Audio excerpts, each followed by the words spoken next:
Hello everyone, कैसे हैं आप सब लोग। आई होप कि सब बढ़िया होंगे।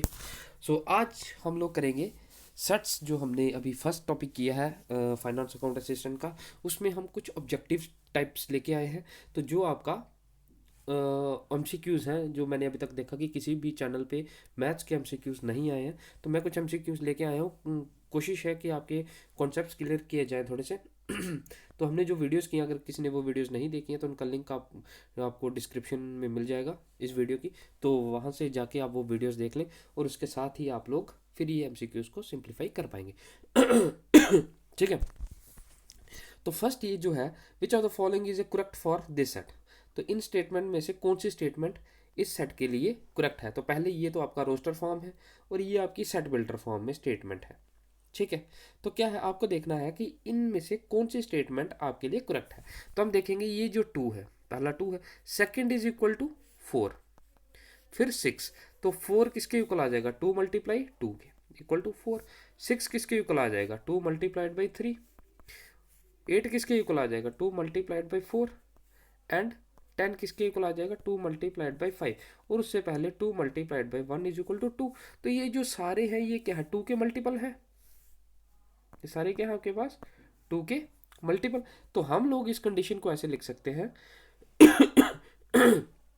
ये कंडीशन क्या है, ये सारे एलिमेंट को हम x के साथ रिप्रेजेंट करते हैं, x such that x equal to two multiplied by n. क्योंकि ये आपके पास किस तरह से आ रहा है, two multiply two equal to four, two multiply two equal to six. तो आप में थ्री इक्वल टू सिक्स। तो आपके पास एक नंबर है जो चेंज हो रहा है, बाकी यही है टू। टू का मल्टीपल है, तो टू का मल्टीपल हम लोग ले लेते हैं एन। और एन क्या है, यहाँ पर कंडीशन दी गई है, पहले टू एन हमें एक ही कंडीशन दी गई, बाकी बेसिकली मैंने सारे ऑप्शन सेम रखे। तो एन क्या है, n is greater than equal to one and less than equal to five. तो n greater than equal to one, equal to one मतलब वन है, और n is greater than one, greater than one मतलब two भी आएगा, three भी आएगा, four भी आएगा, फाइव। तो एन इक्वल टू फाइव है, फाइव तक पहुंच गए। And n less than five, तो लेस देन फाइव में ये सारे ऑप्शन आ जाएंगे। तो ये बन गया आपका सेट। तो यही आपको कंडीशन है। अब अगर एन आप वन सब्सटीट्यूट करते हो, एन की वैल्यू क्या आ गई, एन की वैल्यू आ गई आपके पास वन से लेके फाइव तक। तो टू एन की बात कर रहे हैं हम, तो टू मल्टीप्लाई एन। तो n को आप अगर वन लोगे तो टू आ जाएगा, n को अगर आप टू लोगे तो फोर आ जाएगा, n को अगर आप थ्री लोगे, टू मल्टीप्लाई ये आपका n है, तो सिक्स आ जाएगा। टू मल्टीप्लाई n की जगह आप फोर लोगे तो एट आ जाएगा, और टू मल्टीप्लाई n की जगह आप फाइव लोगे तो टेन आ जाएगा। तो ये सारे एलिमेंट मिल गए। तो आपका करेक्ट ऑप्शन जो आ गया वो सी आ गया। ठीक है। तो ये हम लोगों ने डिटेल में डिस्कस किया हुआ वीडियोस में। तो आपको अगर कोई डाउट आ रहा है अभी भी, तो आप वहाँ पे जाके चेक कर सकते हो, वीडियोस देख सकते हो। उसके बाद है, विच of the following is an empty set. तो एम्प्टी सेट कौन सा है, इनमें से आपको ये स्टेटमेंट दी गई है, a whole number less than one. Empty set क्या है, जिसमें कोई भी एलिमेंट नहीं होगा। तो whole number less than one क्या आ जाता है, जीरो। तो ये आपका एम्प्टी सेट नहीं है। Whole number greater than one, तो greater than one whole number क्या है, two three four up to so on dot dot dot चलता जाएगा। X such that x is a natural number. X क्या है, एक नेचुरल नंबर है। Natural number है तो वो वन होगा, टू होगा, थ्री होगा, four up to so on चलता ही जाएगा, वो रुकेगा ही नहीं। तो इनमें से कोई भी अभी तक एम्प्टी सेट नहीं आया है। अब नेक्स्ट क्या है, x such that x is a vowel except a E I O u. तो आपके पास टोटल नंबर ऑफ वॉवल्स कितने हैं, टोटल नंबर ऑफ वॉवल्स कितने हैं आपके पास, पांच, ए ई आई ओ यू। अब उसने कहा है डी एक सेट है, किसका, वॉवल का। कौन से वॉवल, जो accept a E I O you है। तो ए ई आई ओ यू को छोड़ के कोई भी और वॉवल है आपके पास नहीं। तो ये आपका एम्प्टी सेट आएगा, क्योंकि इस सेट में कोई भी एलिमेंट प्रेजेंट नहीं होगा। क्यों, क्योंकि हमें क्या कहा गया, आपको वो वॉवल लेना है जो ए ई आई ओ को यू को छोड़ के है। इसके सिवा अगर कोई वॉवल है तो वो इस सेट में आएगा। पर ए ई आई ओ यू को छोड़ के कोई भी और कोई वॉवल नहीं है, तो इसलिए ये सेट आपका एम्प्टी सेट है। तो correct option is your D. ठीक है। उसके बाद आ गए आपके पास, स्टेप बाय स्टेप चलते हैं। Empty set is a dash of every set. Empty set मैंने आपको बताया था, अगर आपको याद होगा, तो एम्प्टी सेट क्या है, power set of every set, subset of every set, super set of every set और null set of every set. तो मैंने आपको बताया था कि एम्प्टी सेट क्या है, सब सेट है हर एक सेट का। क्यों, क्योंकि सबसेट में क्या कहा है, ए बी का सबसेट कब होगा, जब ए के सारे एलिमेंट कहाँ पे प्रेजेंट होंगे, बी में। तो एम्प्टी सेट में ऐसा कोई एलिमेंट नहीं है कि आप कंडीशन बता सको, ठीक है। तो इसीलिए एम्प्टी सेट जो होता है वो हर एक एल सेट का सबसेट होता है, ये आपको याद रखना है। उसके बाद हमने किया था कि ए आपके पास एक सेट है जिसमें 3 एलिमेंट है, 1 2 3, ठीक है।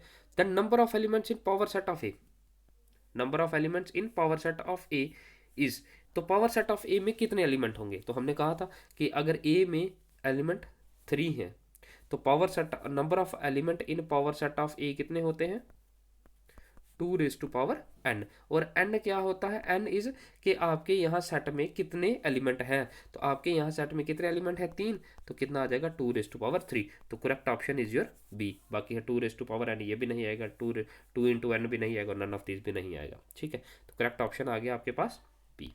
उसके बाद है difference between two sets, difference of two sets that is a minus b is equal to, a minus B किसके इक्वल होता है, a intersection b, b intersection a dash, या ए इंटरसेक्शन बी डैश, या ए यूनियन बी। तो A minus B आता है ए intersection B dash के, ठीक है।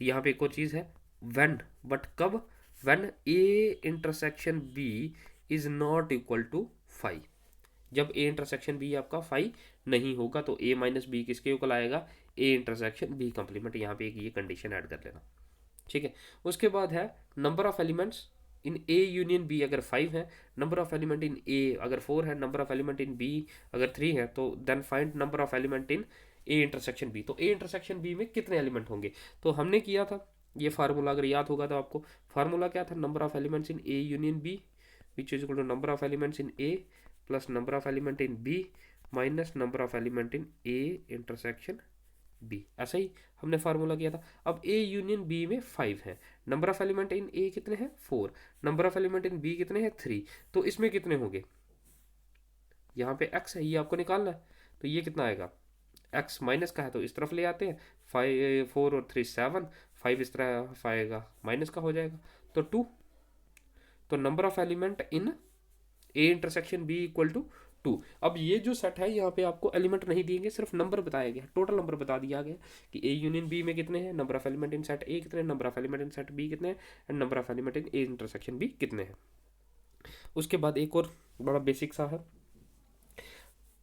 डबल कंप्लीमेंट ऑफ सेट ए, मतलब कंप्लीमेंट ऑफ सेट ए किसके इक्वल है, सेट ए के इक्वल है। तो आपका सी ऑप्शन करेक्ट है। ये डायरेक्ट स्टेटमेंट्स है, ये आपको याद रखनी है, 5 भी नहीं है, यूनिवर्सल सेट भी नहीं है, नन ऑफ दिस भी नहीं है, तो करेक्ट ऑप्शन क्या है ए।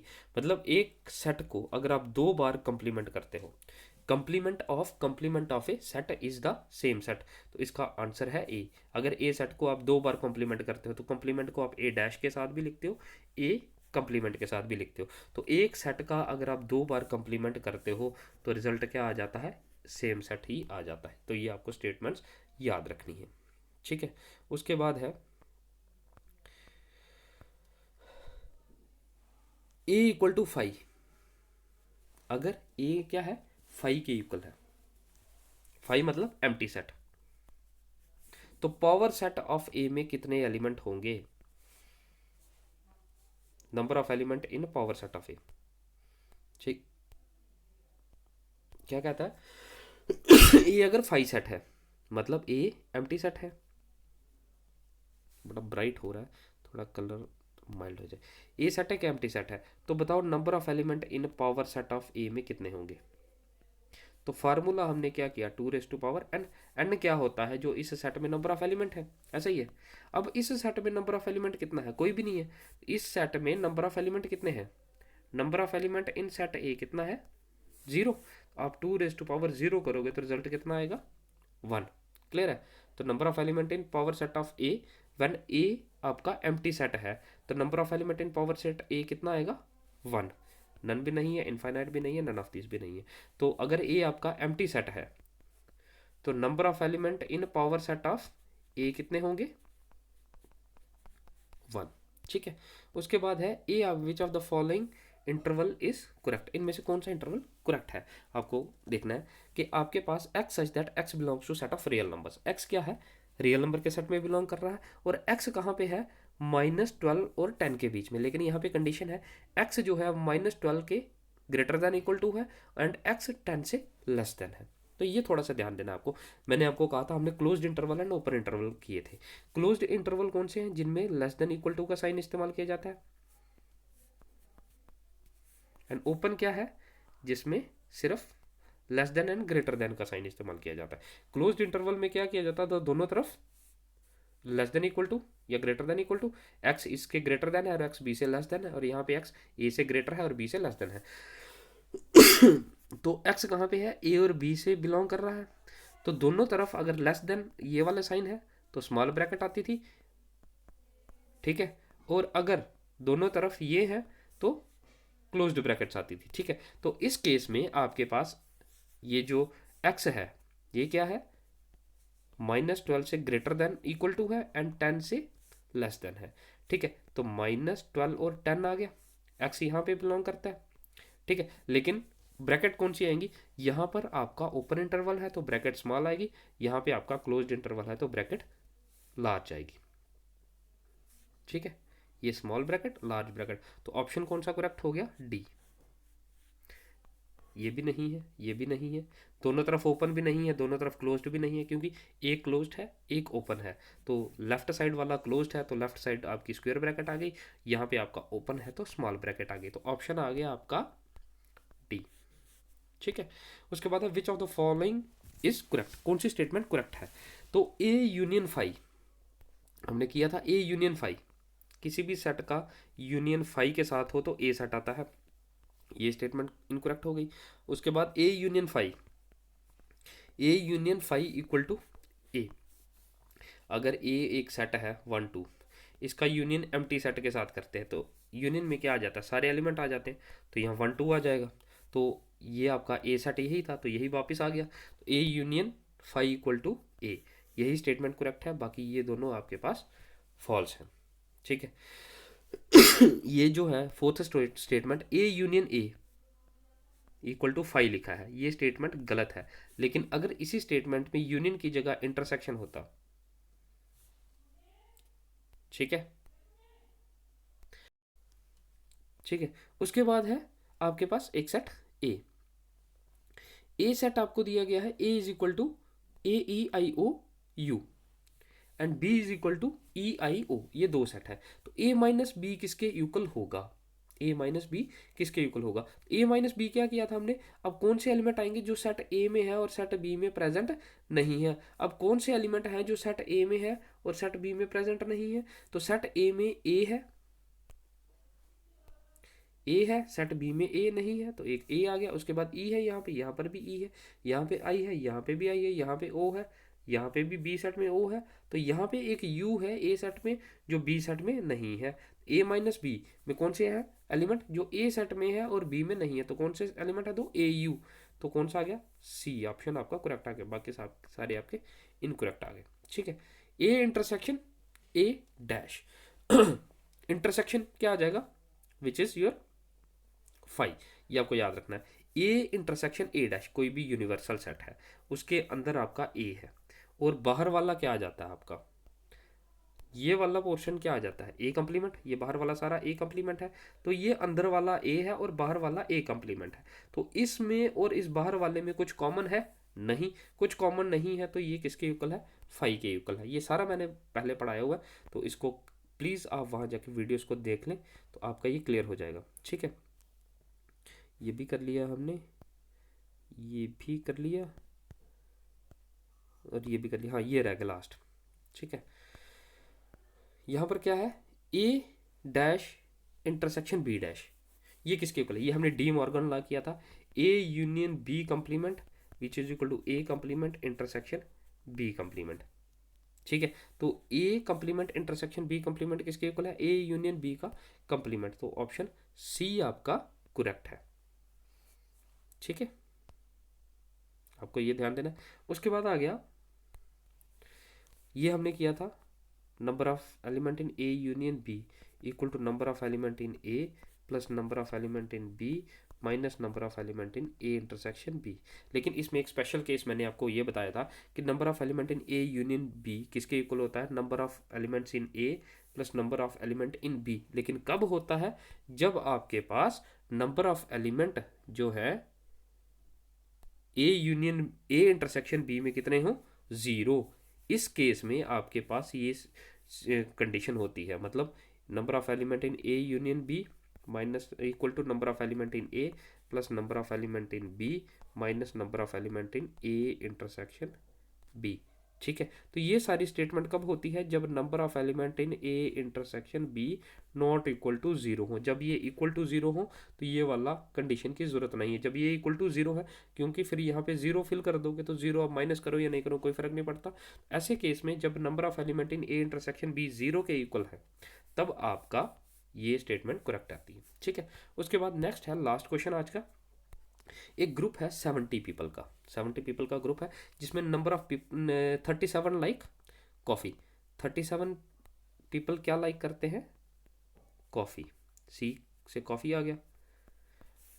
52 like tea, number of people like tea equal to 52। अब उसने कहा है and each person likes at least one of the two drinks. अब ये जो 70 पीपल है ये at least one of the two drinks को लाइक करते हैं। At least one of the two क्या हो गया? मतलब number of elements in a union b equal to 70। At least one of the two drinks को ये लाइक करते हैं। At least one of the two क्या हो गया? यहाँ तो कॉफ़ी यहाँ तो टी, तो यहाँ तो कॉफ़ी यहाँ तो टी में आ गया आपका यूनियन। अब आपको बताना है how many people like both coffee and tea. तो कितने लोग हैं जो बोथ कॉफ़ी एंड टी को लाइक करते हैं? मतलब आपको फाइंड आउट करना है number of element in a intersection b. ठीक है, तो ये आपका फार्मूला है number of element in a union b equal to number of element in a plus number of element in b minus number of element in a intersection b. ठीक है, अब इसमें से ए यूनियन बी कितना है? 70। ये कितना आ गया? 37 प्लस 52 माइनस एक्स। तो आपको वैल्यू फाइंड आउट करनी है, यहाँ से आपकी एक्स की वैल्यू निकल जाएगी, जो वैल्यू होगी वो आपका आंसर होगा।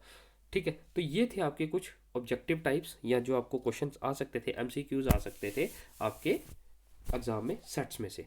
सो आज के लिए इतना ही। ये वीडियो आपको आपके ये चैनल हमारे चैनल पे मिल जाएगी। तो अगर आप ने अभी तक चैनल को सब्सक्राइब नहीं किया, चैनल को सब्सक्राइब कर लें।